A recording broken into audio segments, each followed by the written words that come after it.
بسم الله الرحمن الرحیم. نن زمونږ د علم النحو شپږم نمبر درس دی.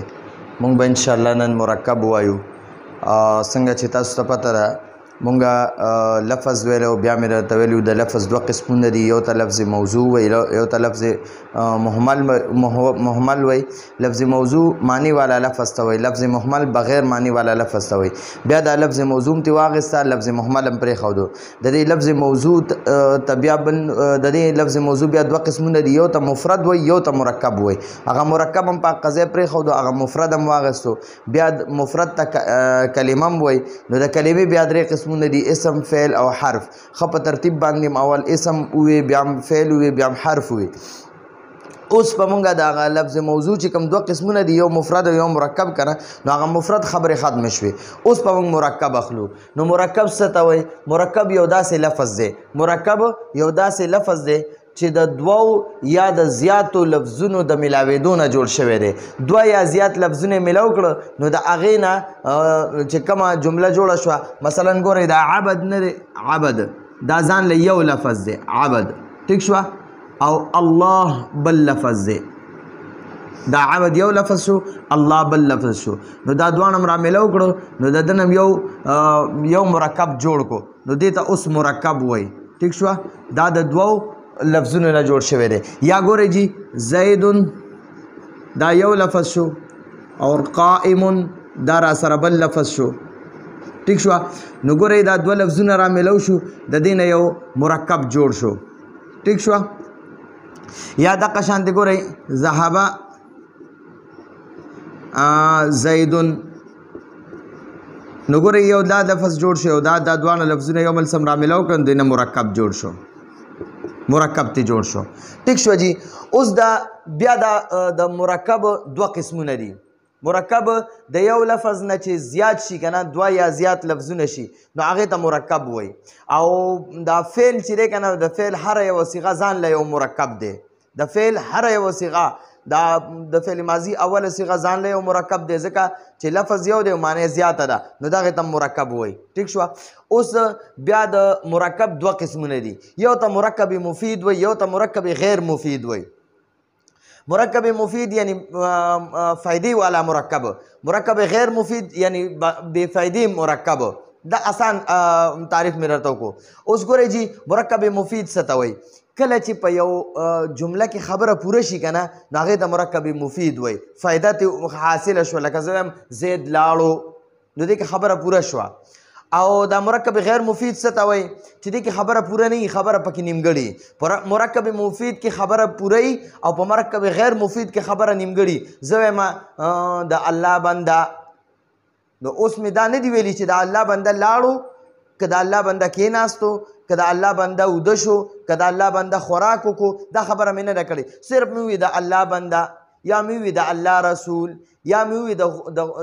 د زید غلام، یا مې ووي د الله کتاب، یا مې ووي د زید قلم. ټیک شوه، داسې یو خبره مې وکړه، نو هغه بې فایدې ده، یعنی نیمګړې خبره ده، نیمګړې خبره. نو هغه نیمګړې خبرې ته مرکب غیر مفید وایي. او پوره خبره زه درته وایم چې یاره محمد صلی الله علیه وسلم د الله رسول دی، نو ګوره دا خبره پوره شوه او چې د الله رسول دی. ٹھیک شوه. یا زه دغه شان درته وایم قرآن پاک د الله کتاب دی، نو ګوره دې کې دا خبره پوره شوه، نو دې ته مرکب مفید وایي. نو چې خبره پکې پوره شي هغې ته مرکب مفید وایي. چې خبره نیمګړې وي، ٹھیک شوه، لکه مثلا د غلام یا د زید قلم، د زید قلم، نو بیا مې نور څه خبره پکې نشته مخکې، نو خبره نیمګړې ده. ٹھیک شوه. نو د زید قلم نو څه اسم نه، نو دغې ته مرکب غیر مفید وایي. او مرکب مفید چې خبره پکې پوره ده، د زید قلم سپین دی، دا خبره پوره شوه. ٹھیک شو، د زید قلم سپین دی، نو دا مرکب مفید شو. او صرف د مرکب غیر مفید کې د زید قلم، بس خبره نوره مخکې نشته، نو دې ته مرکب غیر مفید وایي. اوس د مرکب مفید تعریف کو، ما خو درته هم کو، خو تاسو بیا م وورئ. وایي کله چې خبره کولو والا، خبرې کولو والا خبره وکړي، خبره لکه مثلا زه خبرې کومه، زه خبره وکړم، او اوریدونکي، ته اوریدونکی وي، ته اوریدونکي ته د خبرې، د هغې خبرې نه د څه واقعي خبر یا د یوې خبرې طلب یعنی غوښتل تی معلوم شي. مثلا ګورئ جی زه تاسو ته خبره وکړم او تاسو چې دا خبره واورئ واورېده نو تاسو ته زما د خبرې نه به خامخا دوه څیزونه میلاویږي یا چې زه تاسو ته کومه خبره کوم نو د هغې نه به تاسو ته خامخا څه خبر معلومیږي یا زه تاسو ته یو واقعه ویم چې هلکه یاره زید لاړو نو تاسو ته خامخا یو خبر معلوم شو چې خبر درته میلاو شو چې او زید لاړو مخکې درته خبر نه و پته درته مخکې نه وه اوس درته پته ولګېده نو زما د خبرې نه درته پته ولګېده نو دې ته مرکب مفید وایي یا زه تا نه یو څیز غواړم د یو څیز غوښتنه درنه کوم د یو څیز طلب درنه کوم زه درته وایم قلم راوړه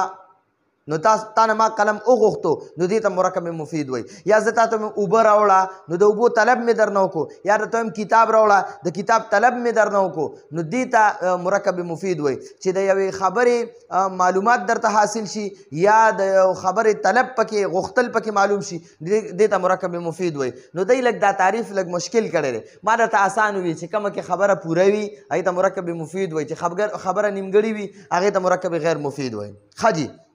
د دې تعریف به موږ ګورو جی کله چې خبره کولو والا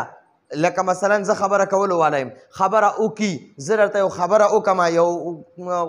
د چا باره کې راته څه خبره وکړم او اورېدونکي ته اورېدونکی او اورېدونکي ته د هغې خبرې نه کومه خبره چې ما وکړه تا ته د هغې نه د څه واقعي خبر درته میلاو شو تا ته د هغې یو واقعه وشوه چې هلکه زید لاړو دا یو واقعه وشوه او ما تا ته وویل چې هلکه زید لاړو تا ته مخکې پته نه وه نو تا ته د دې خبرې نه د دې واقعي نه درته خبر میلاو شو چې او زید لاړو یا د یوې خبرې طلب یو طلب درنه زه کوم زه درنه څه غواړم قلم درنه غواړم اوبه درنه غواړم چای درنه غواړم روټۍ درنه غواړم کتاب درنه غواړم دغه ته طلب وایي یعنې غوښتل ته معلوم شي زما د خبرې نه تا ته څه طلب معلوم شو چې هلکه ما نه دا کس کتاب غواړي یا ما نه د کتاب طلب کوي یا رانه د چای طلب کوي یا رانه د روټۍ طلب کوي یا رانه د اوبو طلب کوي یا رانه د بل څه طلب رانه کوي نو هغې طلب یا خبر چې طلب او خبر پکې وي نو دغې ته مرکب مفید وایي ټیک شو جی لکه ذهبه زیدون زید لاړو نو دا تا ته یو خبر معلوم شو چې او هلکه زید لاړو تا ته مخکې پته نه وه نو د دې واقعي درته پته ولګېده خبر درته وشو نو دې ته خبر وایي یا ائتي بالماء اوبه راوړه نو دا طلب مې درنه وکړو هلکه ته ماله د اوبه راوړه د غوښتنه مې درنه وکړه نو کله چې یو خبر یا طلب معلوم شي یو خبر یا طلب معلوم شي نو دغې ته مرکب مفید وایي د خبرې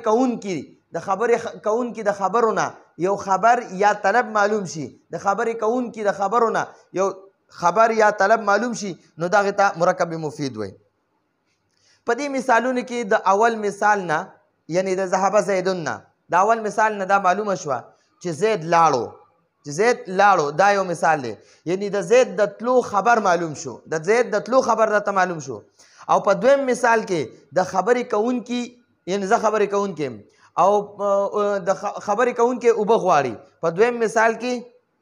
خبرې کوونکی اوبه غواړي ټیک شو یعنی زه تا نه د اوبو طلب کوم یعنی د اوبو طلب کوي ټیک شو جی